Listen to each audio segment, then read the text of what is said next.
빌립보서 2장 1절에서 11절의 말씀입니다. 앞에 있는 화면을 참고하시고요. 제가 있는 성경은 319페이지에 있습니다.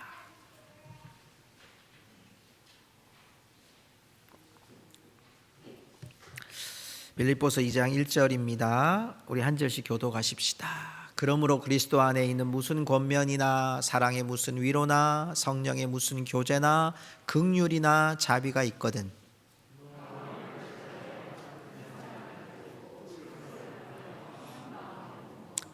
아무 일에든지 다툼이나 허영으로 하지 말고 오직 겸손한 마음으로 각각 자기보다 남을 낮게 여기고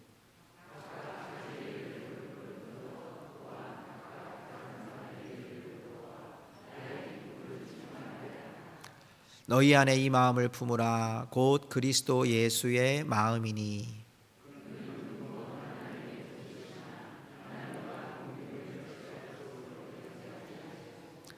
오히려 자기를 비워 종의 형체를 가지사 사람들과 같이 되셨고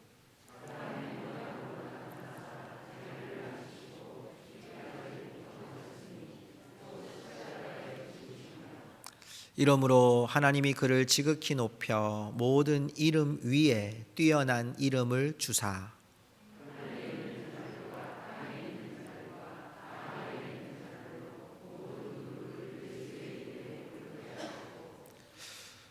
우리 다 같이 읽어볼까요? 모든 입으로 예수 그리스도를 주라 시인하여 하나님 아버지께 영광을 돌리게 하셨느니라. 아멘.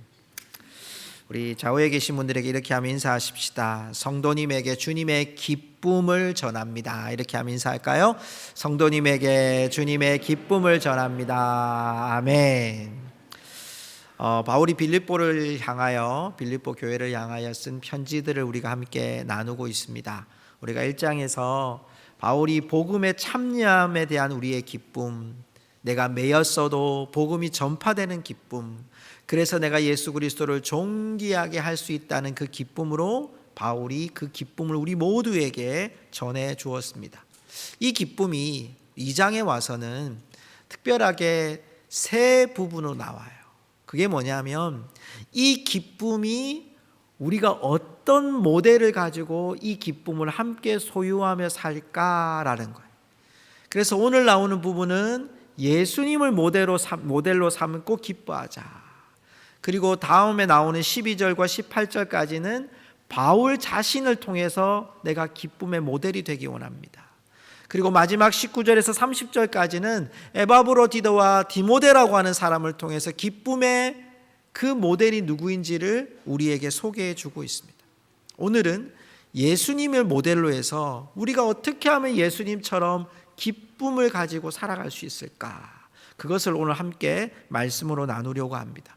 오늘 말씀에는 크게 두 부분으로 나눠지는데 한 부분은 우리가 어떻게 하면 이 기쁨을 계속 유지할 수 있을까? 특별히 교회 안에서, 성도들 안에서, 공동체 안에서 이 예수 믿는 기쁨이 얼마만큼 이렇게 영향력을 발휘할 수 있을까? 그리고 5절 이후에는 그 모델이 되신 예수님을 소개합니다. 특별히 오늘 우리가 읽었던 2장 1절이 이런 접속사로 시작돼요. 그러므로. 자, 이 그러므로라는 것은 앞에 있는 것과 뒤에 있는 것이 연결이 돼요. 그러니까 앞에 있는 구절이 뭐냐 하면 그리스도에 대한 기쁨 때문에 내가 고난도 감수하면서 이 기쁨을 소유하겠습니다. 고난도 내게 기쁨입니다. 그러므로 여러분 이 기쁨을 소유하는 성도들이 교회 안에서 어떻게 하면 될까요? 이거예요. 성도 여러분, 우리는 고성중앙교회라는 교회를 다니고 있어요. 여러분, 교회를 다닌다라고 하는 말은 고성중앙교회 안에 계신 예수 그리스도를 믿는 사람들이, 예수를 믿는 사람들이 고성중앙교회 안에 함께 된 모임이에요. 나이가 많든 적든 신앙을 오래 가졌든 그리고 이제 교회를 다니고 예수를 믿었든 우리 모두는 고성중앙교회라는 공동체 모임 안에 소속된 자들이에요. 여러분, 그러면 교회라는 것은 무엇을 위해 존재하는 것이 교회냐면 에베소서 4장 12절의 말씀에 보면 이런 구절이 있어요. 우리 같이 한번 읽어볼까요? 읽겠습니다. 이는 성도를 온전하게 하며 봉사일을 하게 하며 그리스도의 몸을 세우려 하심이라. 자, 여기 제일 끝에가 결론이에요. 그리스도의 몸을 세우는 게 교회의 목적이에요. 그러려면 두 가지가 필요한데, 교회는 성도를 온전하게 하는 일을 해야 되고, 두 번째는 봉사의 일을 하게 해야 돼요. 교회에 와서 성도가 온전하게 되는 일, 이 온전하게 되는 일에는 예배를 드리고 교육을 받고 하나님 말씀을 배우는 일들이 온전하게 되는 일이에요. 그리고 봉사의 일은 뭐죠? 우리가 하나님 아버지 앞에서 헌신하는 일들이에요. 그 일들을 통해서 온전하게 되고 봉사의 일을 해서 결국은 우리 교회의 목적은 우리가 사람이 많아지고 재정이 풍부해지고 막 다른 교회 앞에서 또 이 지역에서 자랑스러운 교회, 자랑거리가 많은 교회, 이런 교회 되는 게 목적이 아니라 예수 그리스도의 몸을 세운다, 예수님의 이름을 높인다, 예수님이 살아계신다, 이걸 증거하는 교회가 교회의 본질적인 목적이라는 거예요. 그 교회에 대한 목적을 통해서 우리가 여러분 신앙생활을 해나가는 거예요. 그러니까 우리가 자칫 잘못하면 다른 여러분 타 종교에 있는 그런 믿음처럼 교회를 생각하면 여러분 우리가 조금 더 깊이 신앙생활을 해야 될 이유가 있어요. 왜냐하면 우리의 신앙은 개인적인 신앙이 아니라는 거예요. 내가 내 믿음 갖고, 내가 요만큼 믿음 갖고 살고, 내가 기도하고 내가 열심히 공로를 쌓고 헌금을 많이 해서 내가 복 받아야지, 이런 믿음도 있어요. 그런데 이 믿음에서 우리가 멈춰버리면 더 깊은 하나님의 넓으신 풍성한 은혜를 다 못 누리고 끝나는 거예요. 하나님의 은혜는 뭐냐? 우리가 하나님께 예물도 드려야 되고 예배도 드려야 되고 헌신도 해야 돼요. 하나님 앞에 온전한 예배를 잘 드려야 돼요. 그것이 내가 복 받기 위한 목적으로 끝난 것이 아니라 그 후에 내가 뭘 해야 되느냐? 여러분, 그 복을 받는 것으로 끝나지 않고 내가 자라야 돼요. 자라서 열심히 교회 안에 봉사를 하고, 그래서 우리 교회가 많은 사람들에게 예수님은 살아계십니다, 하나님은 살아계십니다, 이걸 드러내는 것이 교회의 목적이라는 거예요. 개인적인 신앙으로 그치면 다른 종교처럼 공을 열심히 쌓아가지고 뭐 복 받으려고 하는 사람으로 끝나버리는 거예요. 여러분, 오늘 교회는 그걸 얘기하는 거예요. 오늘 바울이 1절에서 우리에게 이런 말을 합니다. 오늘 본문 1절에 보니까 그러므로 그리스도 안에 있는 무슨 권면, 사랑의 무슨 위로, 성령의 무슨 교제, 긍휼이나 자비, 이렇게 표현되어 있거든요. 자, 이거를 제가 다른 번역 성경을 이렇게 살펴보니까 질문을 하듯 던지는 거예요. 무슨 권면이 있습니까? 사랑의 무슨 위로가 있습니까? 성령의 무슨 교제가 있습니까? 긍휼이나 자비가 있습니까? 라는 의문문으로 던진 거예요. 근데 이 말씀을 제가 원어 성경으로 보니까 이 부분은 조건절로 돼 있어요. 무슨 말이냐면, 만약에 여러분들이 그리스도의 그 고난까지 감수하면서 그리스도의 그 고난도 내게 기쁨으로 여기고 교회를 섬기시려면, 이런 뜻인 거죠. 교회 안에서 여러분들이 권면하려고 하고, 여러분 가까이 성도들을 훈계하고 또 세워가려고 하고 위로하려고 하고 교제하려고 하고 긍휼과 자비를 베푸려고 하신다면, 이런 뜻이에요. 자, 그러면 우리가 어떻게 해야 되느냐? 그래서 여러분, 그 기쁨을 소유하는 세 가지의 모습이 2절과 3절과 4절에 있어요. 자, 2절을 보십시오. 자, 여기 보니까 네 가지가 나와요. 마음을 같이하여 같은 사랑을 가지고 뜻을 합하여 한 마음을 품어. 자, 여기 보면 마음을 같이하여라는 단어 안에, 구절 안에 같은 사랑, 뜻을 합하고 한 마음을 품는 게 나와요. 근데 이게 무슨 뜻이냐면, 제가 메시지 성경으로 보니까 서로 속 깊은 친구가 되어 주십시오, 이런 뜻이에요.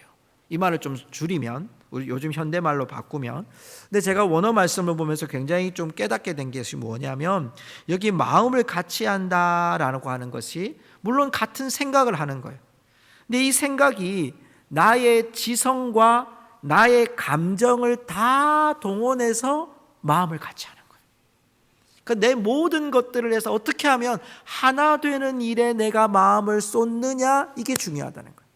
두 번째, 같은 사랑을 가지고라는 단어는 이 같은 사랑을 소유한다, 이런 뜻입니다. 그러니까 우리가 지성과 감정을 다 사용해서 우리가 하나 된 사랑을 가져야 됩니다, 이런 뜻이에요. 또 하나, 뜻을 합한다. 이 뜻을 합한다는 단어를 보니까요, 함께 호흡한다 그러면서 옆에 어떻게 풀이를 해놨냐면, 우리가 마치 아침에 우리 찬양단이 찬양을 하고 우리 한 달에 한 번씩 찬양대가 성가대를 부르잖아요. 성가를 부르잖아요. 그때 여러분 나타나는 것이 뭐가 중요하냐면, 내가 하고 싶은 소리를 다 내는 것이 아니라 합창단의 가장 중요한 것은 화음이거든요. 여기 나오는 뜻을 합한다라는 것은 듀엣, 이렇게 여러분 노래 부르는 사람, 합창단, 오케스트라가 한 화음을 낸다, 한 음을 낸다라는 뜻을 가질 때 여기에 뜻을 합하는 거예요. 마지막으로 나오는 한 마음을 품는다는 건 이걸 다 내 의지적으로 내가 고난을 받고 내가 지금 그 고난에서도 기쁨을 가지고 살아갈 때, 교회 안에 주의 일을 힘쓸 때에 내 안에서 의지를 가지고 하나됨을 위해서 내가 화음을 맞추고 내 소리를 낮추고, 또 어떻게 하면 하나 되기 위해서 내 지성과 감정까지 다 동원해서 하나 되는 것에 내 마음을 집중해야 그 기쁨을 유지할 수 있다는 거예요. 성도 여러분, 하나됨의 은혜가 있기를 주의 이름으로 축복합니다. 그것이 우리의 의지도 하나됨으로 이끌어 가야 돼요. 하나됨으로. 여러분, 그것이 하나님이 우리에게 주신 뜻이에요. 왜 그렇게 했느냐? 요한일서 3장 16절에 보면, 그가 우리를 위하여 목숨을 버리셨으니 우리가 이로써 사랑을 알고 우리도 형제들을 위하여 목숨을 버리는 것이 마땅하니라. 왜 이렇게 할 수 있느냐? 바울은 우리를 위해 목숨을 버리신 예수님 때문에 우리도 목숨을 버리는 이 헌신이 마땅합니다. 당연합니다. 그러기에 내 의지를 내려놓고, 내가 정말 내 의의가 분명히 있어요. 내 의의가 분명히 앞서요. 합당해요. 그런데 그걸 내려놓고 어떻게든 교회가, 어떻게든 내가 소속된 공동체가 하나 되게 하기 위해 내 목숨도 버리면서 우리를 하나로 만들어 가는 것이 하나님의 뜻이고, 그 기쁨을 유지하는 첫 번째 조건이라. 두 번째는 3절에 있습니다. 우리 3절을 볼까요? 3절에 보니까 아무 일에든지 다툼이나 허영으로 하지 말고. 여러분, 다툼과 허영은 우리 1장 말씀에 보면 시기와 질투로 복음을 전하는 사람들이 있었어요. 그 사람들과 비교가 되죠.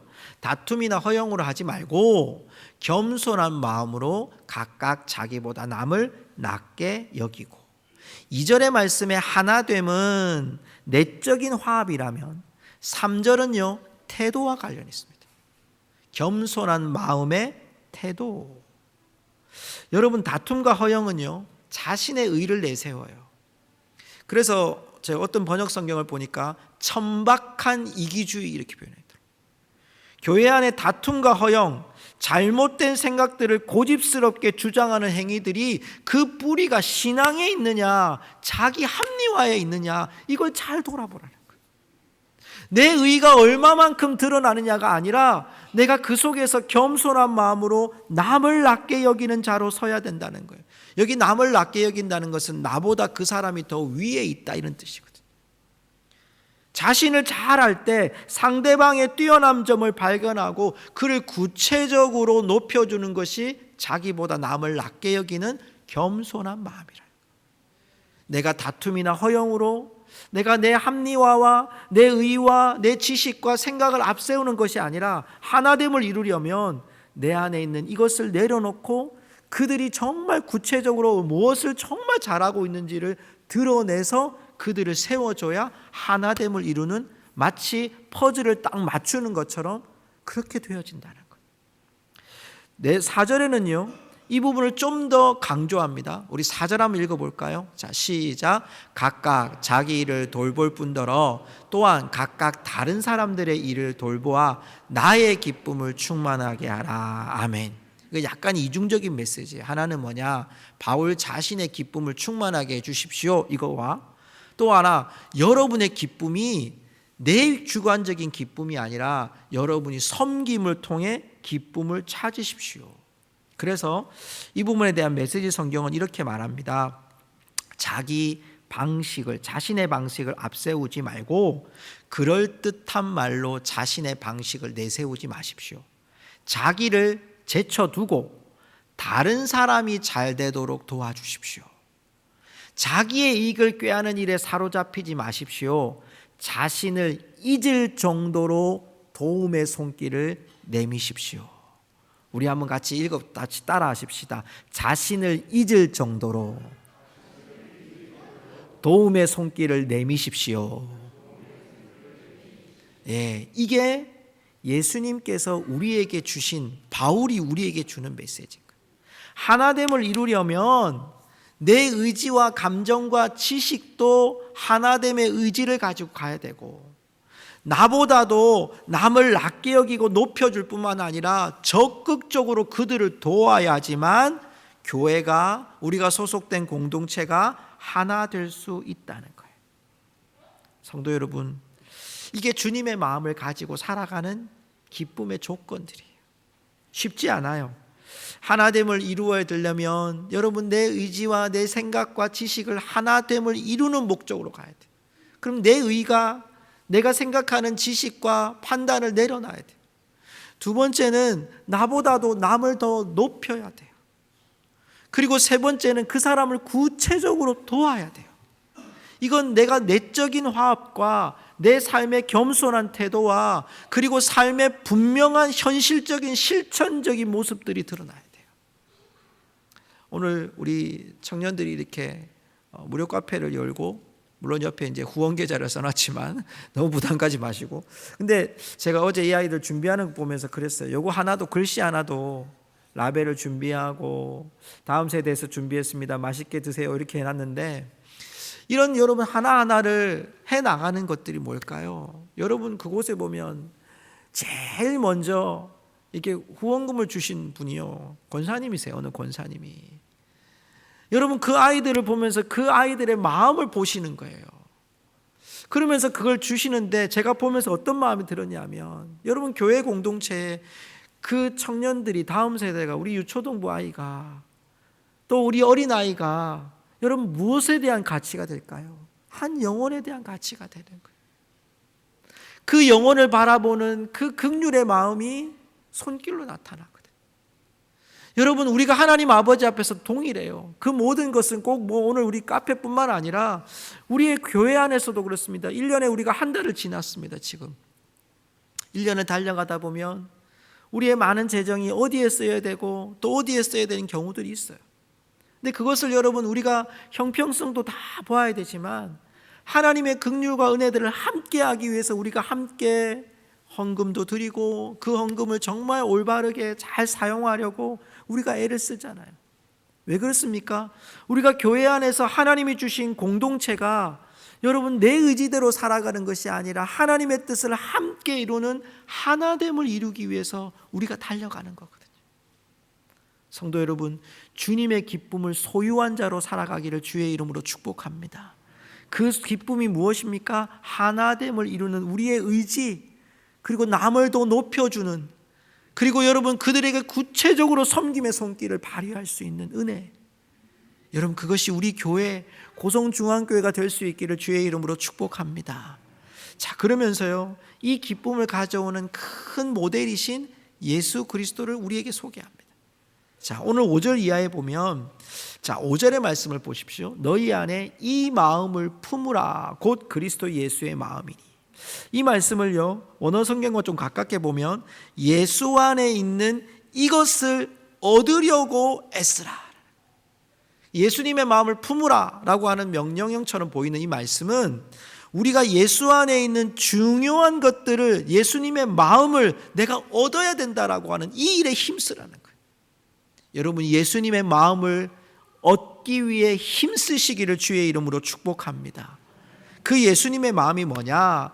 6절부터 8절까지 보면 예수님의 신분이 나와요. 6절에는 하나님의 본체시나. 이 말은 좀 쉽게 얘기해서 예수님도 하나님이셨다는 거예요. 신적인 본능과 신적인 능력과 신적인 힘을 갖고 계신 분이 예수님이셨다는 거예요. 그 예수님이 하나님과 동등됨을 취할 것으로 여기지 아니하시고 하나님이신데 하나님과 동등됨을 스스로 내려놓으신 거예요. 그리고 7절에 예수님의 모습이 자기를 비워 종의 형체를 가지사 하나님이신데 종의 형체인 사람이 되신 거예요. 제가 예전에 이런 비유를 했어요.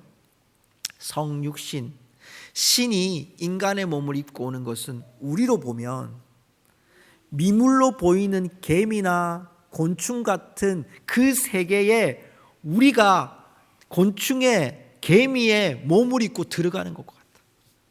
여러분 어떨까요?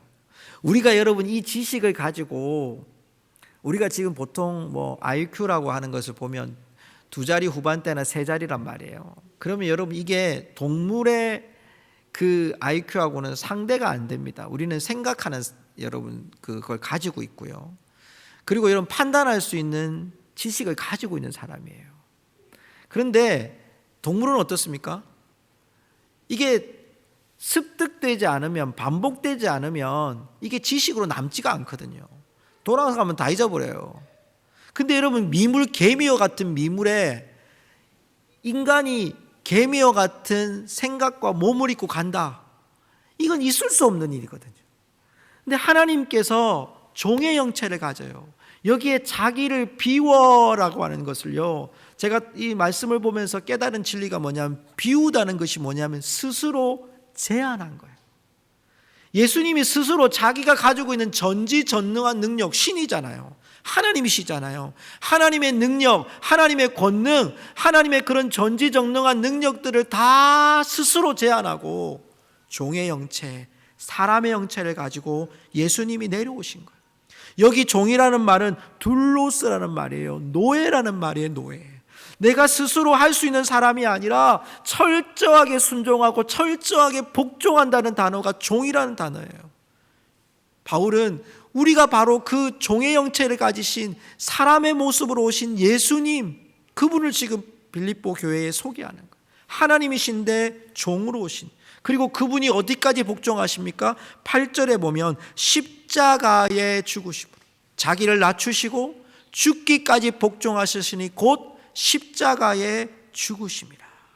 여기 여러분 자기를 낮추다, 자기를 낮추다라는 것은 스스로 내리누르다라는 거예요. 전지전능한 하나님이 스스로 자신을 누르고 하나님의 그런 능력과 전지전능하심을 내려누르고 사람의 모습으로 와서 그 형체로 와서 십자가에 죽기까지 예수님이 복종하셨습니다. 왜요? 이사야 53장 5절과 6절은 우리에게 이렇게 고백합니다. 그가 찔림은 우리의 허물 때문이요 그가 상함은 우리의 죄악 때문이라. 그가 징계를 받음으로 우리는 평화를 누리고 그가 채찍에 맞음으로 우리는 나음을 받았도다. 6절 같이 읽어볼까요? 우리는 다 양 같아서 그릇 행하여 각기 제 길로 갔거늘 여호와께서 우리 모두의 죄악을 그에게 담당시키셨도다. 아멘. 그에게 담당시키시기 위해서 우리 때문에, 우리의 허물 때문에, 우리의 죄악 때문에 예수 그리스도께서 이 땅에 오셔서 죽기까지 복종하신 것, 그걸 믿는 것이 예수 그리스도를 믿는 믿음 안에, 그 기쁨을 소유하는 믿음 안에 살아가는 것입니다. 바울은 빌립보 교회 안에 그 예수님을 소개하는 거예요. 하나님이신데 이 땅의 종의 형체로 사람을 입고 오셔서 죽기까지 복종하신 그 예수님 때문에 우리의 기쁨이 존재하는 겁니다. 우리의 고난이 존재하는 것입니다. 우리의 믿음이 존재하는 겁니다. 이 사실이 없는 믿음은 아무것도 아니라는 거예요. 사랑하는 성도 여러분, 예수 그리스도 안에 하나님이신데 종의 형체, 사람의 형체를 가지시고 사람의 모습으로 오셔서 죽기까지 복종하신 그 예수 그리스도 때문에 이 기쁨을, 이 마음을 빼앗기지 마시기를 주님의 이름으로 축복합니다. 그 예수님을, 하나님을 어떻게 하십니까? 9절부터 11절까지의 말씀에 보면 그를 높이십니다. 여러분, 이 말씀에 9절, 10절, 11절에 계속해서 나오는 한 단어가 있습니다. 이름입니다. 이름. 하나님이 그를 지극히 높여 모든 이름 위에 뛰어난 이름. 자, 왜 예수 그리스도 이름을 뛰어나게 하십니까? 10절 보십시오. 10절의 말씀에 보면 하늘에 있는 자들과 땅에 있는 자들과 땅 아래에 있는 자들로 모든 무릎을 예수의 무엇에 꿇게 하시고? 이름에 꿇게 하시고. 여러분, 이건 예수님의 승리, 이걸 말하고 싶은 것이 아니라 모든 영혼들이 예수 그리스도의 이름만 믿으면 살 수 있는 이름을 예수 이름 안에 주셨다는 거예요. 자, 11절 볼까요?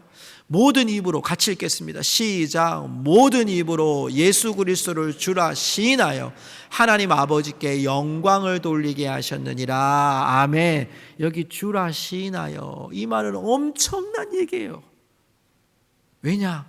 예수 그리스도를 믿는 모든 사람, 그 예수 그리스도를 주로 고백하는 자들은 하나님의 자녀가 되는 권세를 주고 하나님의 영광을 돌리게 하셨어요. 그런데 당시에 이 주라는 말은 위험한 말이에요. 당시에 이 주라는 말은 퀴리오스라는 말인데 한 사람에게만 해야 되는 말이에요. 당시에 로마 황제에게만 할 말이에요.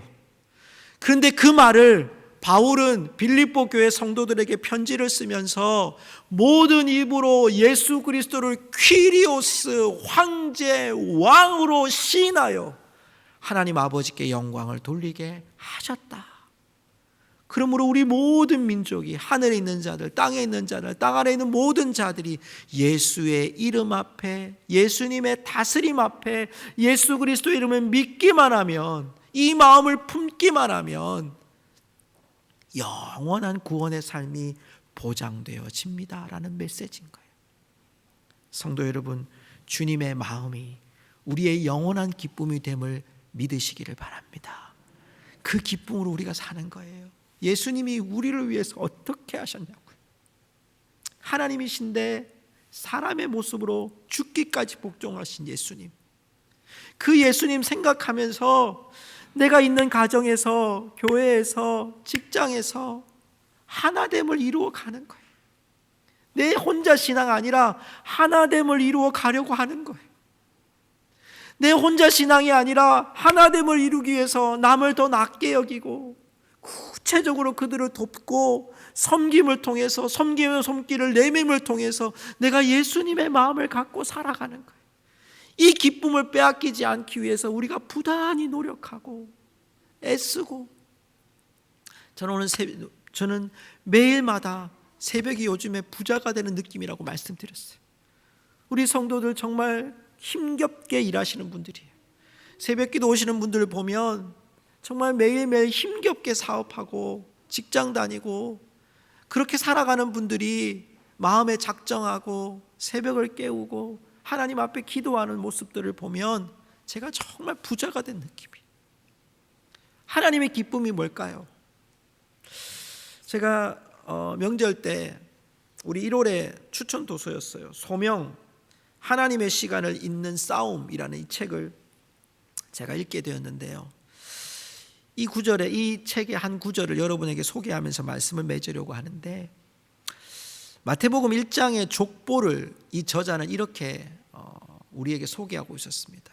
하나님은 계속해서 있는 싸움을 하셨고 생명이신 예수님께 족보가 이어지게 하셨다. 하나님이 우리를 통해 하나님의 계획을 만들어 가기를 작정하셨다는 것이다. 저는 여기에 나왔던 구절 속에 하나님은 계속해서 있는 싸움을 하셨다, 이어주는 싸움을 하셨다, 이런 뜻이거든요. 이 마음이 좀 이렇게, 이 글이 제 마음속에 이렇게 담겼어요. 있는 싸움. 우리가 여러분 예수 그리스도의 기쁨을 가지고 살아가는 삶이 뭐냐면 믿음을 잇는 싸움이에요. 계속 이어주는 싸움이에요. 이 기쁨을 소유하려고 하면 얼마나 많은 사단이 우리들을 괴롭히겠어요. 얼마나 많은 유혹이 우리들을 넘어뜨리겠어요. 얼마나 많은 상심함들이, 마음의 상함들이, 감정들이 우리들을 막 요동치게 하겠어요. 여러분, 그때마다 우리 기억해야 돼요. 예수 그리스도의 마음을 소유한 자로 우리가 하나님의 말씀을 이어주는 싸움을 계속해야 돼. 예수님이 그렇게 하셨다는 거예요. 소명이 뭐냐? 그 하나님의 시간을 계속해서 이어주는 거예요. 내가 하나님의 말씀 앞에 서는 예배드리는 그 시간뿐만 아니라 내가 늘 하나님을 기억하고 하나님의 계획을 기억하는 그 있는 싸움을 계속해 나갈 때 우리는 하나님의 놀라우신 뜻을 보게 될 것이라는 거죠. 성도 여러분, 말씀을 맺습니다. 오늘은 우리가 예수님의 마음이 주님의 마음이 기쁨입니다 라는 제목으로 말씀을 드렸습니다. 이 기쁨을 찾는 것은요, 우리의 사사로운 감정, 이익, 힘 이런 것들이 아니에요. 예수님도 전지전능하심을 스스로 제한하시고 내려놓으셨는데 우리의 여러분 주님 앞에 드리는 많은 시간이 하나님의 기쁨을 이렇게 이어주는 기쁨이 되고 있는 기쁨으로 우리가 누리실 수 있기를 주님의 이름으로 축복합니다. 환난도 고난도 아픔도 우리의 환경도 하나님을 있는 기쁨, 그 기쁨을 소유하면서 우리 주님의 나라를 위해서 함께 달려가는 성도들 되시기를 축복합니다.